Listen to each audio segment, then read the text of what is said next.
Hey Vern, well, might as well start off with what we're going to call the main display tank in my dining room. This is the 55. So this used to have my initial batch of discus with this very gravel and much of these accessories. So it became pretty clear that that wasn't going to work out. They didn't like it. They need that bare bottom. So this is now basically a community tank at this point. I don't know how well this is going to show up on this camera, but there's cardinals and there's black phantoms and there's rasboras and there's rainbows and there's a couple of angels and there's cory cats and loaches and glass cats and a bunch of stuff. So have a look at these sponge filters. I trust that that's more meeting with your approval. I got 2 of them going in here. And your favorite Eheim canister filter. They get a lot of oxygen. I'm still working on this tank. It's got issues. There have been deaths in this tank, as you know. Maybe now that I've got the bubbles coming out of the sponge filters a little better, and maybe if I take care of the canister a little better. Anyway, that is the main display tank. I was hoping to have this be a discus tank, a decorated discus tank, like they have in Big Al's. But this is pretty good for now. Anyway, that's the first one here. So we're going to go to my office and let's just see what happens with the discus and the 75. I have not transferred mango and the 2 glues yet, but let's just see what happens. So we can see them there. Oh, do they see me yet? Not yet. So here's what I've done for now, is I've added this lamp. It might look bright. It's just like a 7-watt CFL. See, I do have this tray here because like I sit here and I bother them, I'm sure, so I give them a little shield from me. But so away they go to the corner.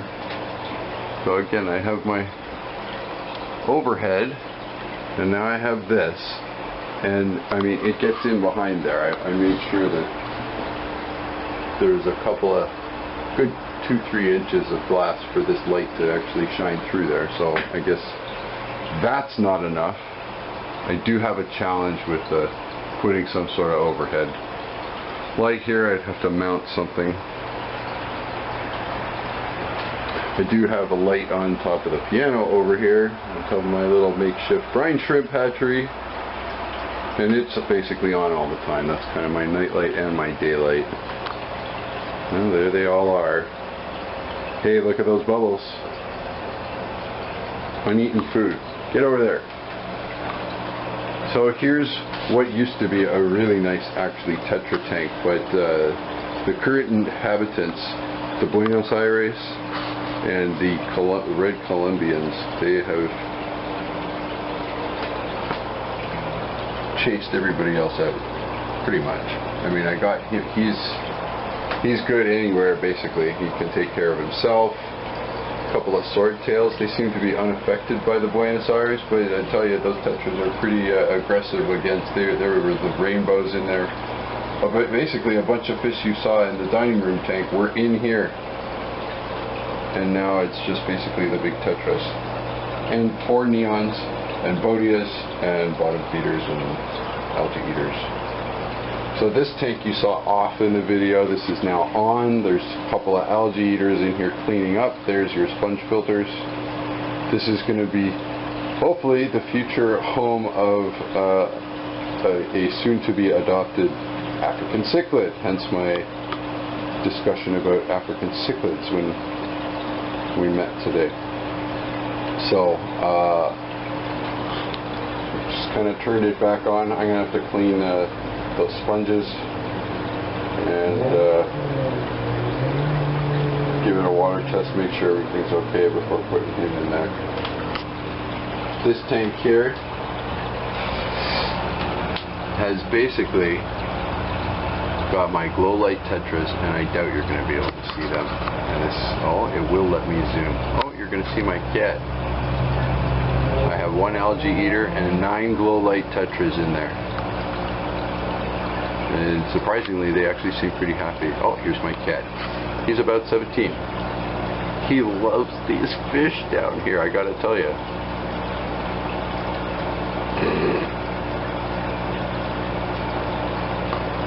And the algae eaters really get his attention. Anyway. Mango. Gosh, the light is just bizarre here. Getting like a yellow tinge. Let's see if we can get a nice shot of Mango.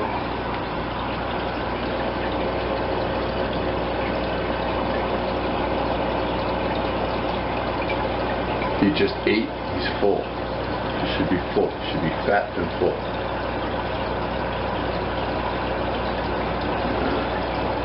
Get over here. You shall be moved soon. Be with your brethren.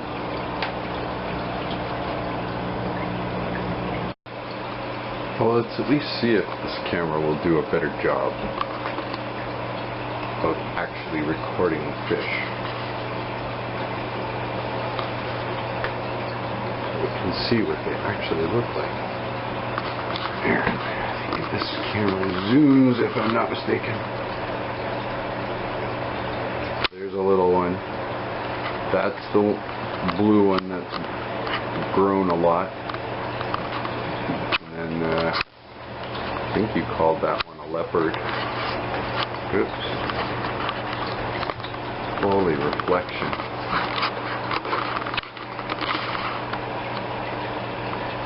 And they're in the corner. Damn it.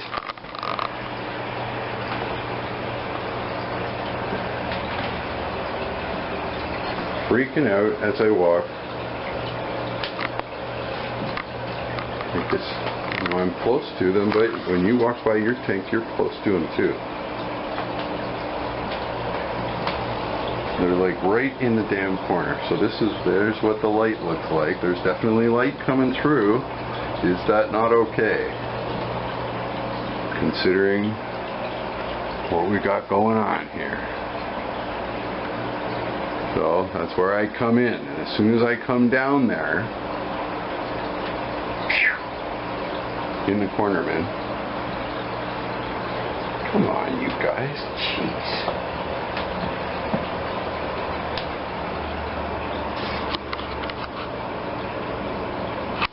I'm almost certain you're going to tell me this is as big as this little blue one is going to get. And I think you're going to tell me that because of the size of his eyes. Everybody else is over here. Come on, we got to get this glare out.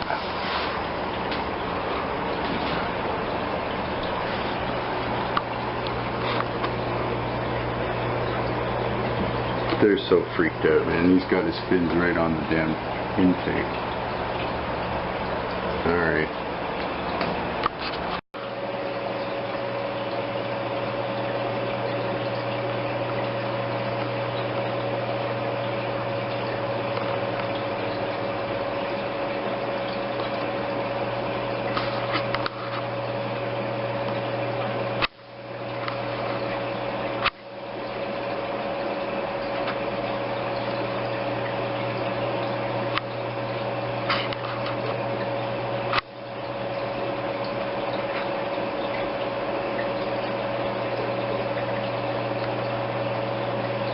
The two small blues right there.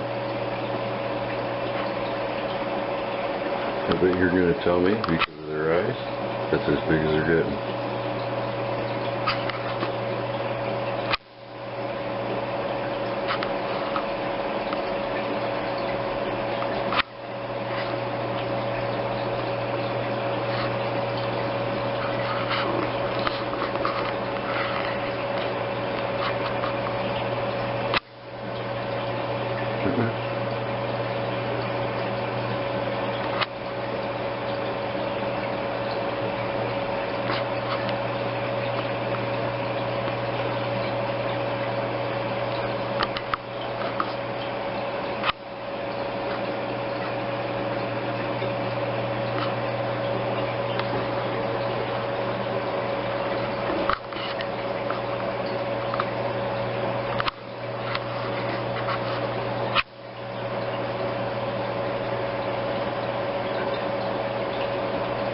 You telling me those are Watleys? Sure they're not blue turquoise or some other fancy name?